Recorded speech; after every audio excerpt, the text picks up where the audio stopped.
ನಮ್ಮ ಸಂಸ್ಥೆಯ ಆದೇಶ ಕೂಡ ಇದೆ. ನಮ್ಮ ಸಂಸ್ಥೆಯಿಂದ ಕಲಿತು ಹೋಗ್ತಕ್ಕಂಥ ಮಕ್ಕಳು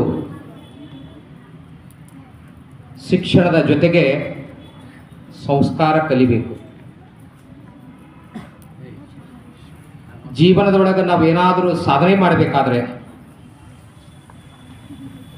ನಮ್ಮ ವ್ಯಕ್ತಿತ್ವ ವಿಕಾಸನ ಮಾಡಬೇಕಾದ್ರೆ, ಸರ್ವಾಂಗೀಣ ವ್ಯಕ್ತಿತ್ವ ವಿಕಾಸ ಆಗಬೇಕಾದ್ರೆ ಶಿಕ್ಷಣದ ಜೊತೆಗೆ ಸಂಸ್ಕಾರ ಮತ್ತು ಶಿಸ್ತು ಬಹಳ ಮುಖ್ಯ.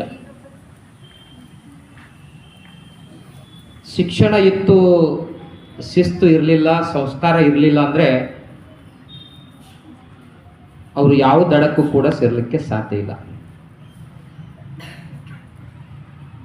ಕೆಲವೊಂದು ಮಕ್ಕಳಿಗೆ ಮನೆಯಲ್ಲಿ ಸಂಸ್ಕಾರ ಸಿಗುತ್ತೆ, ಕೆಲವೊಂದು ಮಕ್ಕಳಿಗೆ ಸಂಸ್ಕಾರ ಸಿಗುವುದಿಲ್ಲ. ಅಂಥ ಮಕ್ಕಳಿಗೆ ಇವತ್ತು ನಮ್ಮ ಸಂಸ್ಥೆ ಇಂಥ ಒಂದು ಕಾರ್ಯಕ್ರಮದ ಮುಖಾಂತರ, ಗುರುವಿನ ವಾಣಿಯ ಮುಖಾಂತರ ಸಂಸ್ಕಾರ ಪಡೆದುಕೊಂಡು ನಿಮ್ಮ ಜೀವನ ಪರಿವರ್ತನೆಯಾಗಲಿ ಅನ್ನುವಂಥ ಉದ್ದೇಶದಿಂದ ಈ ಕಾರ್ಯಕ್ರಮ ಆಚರಣೆ ಮಾಡ್ತಾ ಇದ್ದೀವಿ. ವಿದ್ಯಾರ್ಥಿಗಳು ಒಂದು ನೆನಪಿಟ್ಟುಕೊಳ್ಳಿ, ನೀವು ಜೀವನದೊಳಗ ಎಷ್ಟೇ ದೊಡ್ಡ ವ್ಯಕ್ತಿ ಆದರೂ, ಏನೇ ದೊಡ್ಡ ಸಾಧನೆ ಮಾಡಿದ್ರು ಅದಕ್ಕೆ ಹಿಂದೆ ಗುರುಗಳ ಮಾರ್ಗದರ್ಶನ ಆಗುತ್ತೆ. ಗುರುವಿನ ಮಾರ್ಗದರ್ಶನ ಇಲ್ಲದೇ ಇದ್ರೆ ನಮ್ಮ ಜೀವನದೊಳಗೆ ನಾವು ಒಂದು ಹಂತಕ್ಕೆ ಮುಟ್ಟಬೇಕಾದ್ರೆ ಅದು ಸಾಧ್ಯ ಆಗೋದಿಲ್ಲ. ತಾವೆಲ್ಲ ಪ್ರತಿದಿನ ದೇವಸ್ಥಾನಗಳಿಗೆ ಹೋಗಿ ದೇವಸ್ಥಾನದಲ್ಲಿರ್ತಕ್ಕಂಥ ಮೂರ್ತಿಗಳನ್ನು ಗಮನಿಸ್ತೀರಿ. ಆ ಮೂರ್ತಿಗೆ ಹೋಗಿ ದರ್ಶನ ಮಾಡ್ತೀರಿ.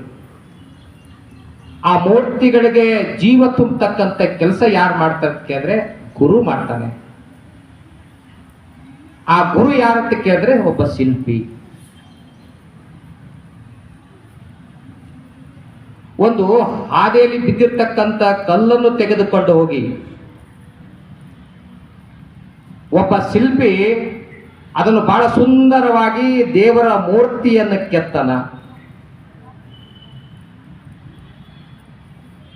ಆ ಗುರು ಆ ದೇವರ ಮೂರ್ತಿಯನ್ನು ಕೆತ್ತಿದಾಗ ಮಾತ್ರ ಅದು ದೇವರಾಗಲಿಕ್ಕೆ ಸಾಧ್ಯ, ಇಲ್ಲದ್ರೆ ಅದು ಕಲ್ಲಾಗಿ ಉಳಿಯುತ್ತೆ.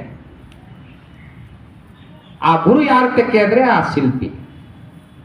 ಆ ಶಿಲ್ಪಿ ಆ ಕಲ್ಲನ್ನು ದೇವರಾಗಿ ಪರಿವರ್ತನೆ ಮಾಡ್ತಾನೆ. ಇವತ್ತು ನಮ್ಮ ವೇದಿಕೆ ಮೇಲೆ ಕೂತಿರ್ತಕ್ಕಂಥ ಎಲ್ಲ ಗುರುಗಳು ನೀವು ಕಲ್ಲಾಗಿರ್ತಕ್ಕಂಥದಕ್ಕೆ ಮೂರ್ತಿ ಆಗಿರ್ತಕ್ಕಂಥ ಕೆಲಸ ಮಾಡ್ತಾರೆ. ನೀವು ಮೂರ್ತಿ ಆಗಬೇಕಾದ್ರೆ ನೀವು ಸಂಸ್ಕಾರವನ್ನು ಪಡ್ಕೊಳ್ಬೇಕಿಲ್ಲಿ. ನೀವು ಮೂರ್ತಿ ಆಗಬೇಕಾದ್ರೆ ಗುರುಗಳು ಹೇಳ್ತಕ್ಕಂಥ ಮಾತನ್ನು ಕೇಳಬೇಕು. ಗುರುಗಳು ಹೇಳ್ತಕ್ಕಂಥ ಪ್ರತಿಯೊಂದು ಮಾತನ್ನು ಪಾಲಿಸಬೇಕು. ನಿಮ್ಮ ತಂದೆ ತಾಯಿ ಈ ಜಗತ್ತನ್ನು ತೋರಿಸ್ತಾರೆ. ಈ ಜಗತ್ತಿನೊಳಗ ಯಾವ ಮಾರ್ಗದ ಮುಖಾಂತರ ನಡಿಬೇಕು ಅನ್ನುವುದು ಕಲಿಸ್ತಕ್ಕಂಥ ಕೆಲಸ ಗುರುಗಳು ಮಾಡ್ತಾರೆ. ಈ ಪ್ರಪಂಚವನ್ನು ತೋರಿಸ್ತಕ್ಕಂಥ ಕೆಲಸ ತಾಯಿ ಮಾಡ್ತಾಳೆ. ನಿಮ್ಮ ಒಳ್ಳೆ ಮಾರ್ಗದಲ್ಲಿ ನಡಿಬೇಕಂತೇಳಿ ಗುರುಗಳು ಮಾಡ್ತಾರೆ. ಅಂತ ಕೆಲಸವನ್ನು ಇವತ್ತು ನಮ್ಮ ಗುರುಗಳು ಮಾಡ್ತಾ ಇದ್ದಾರೆ.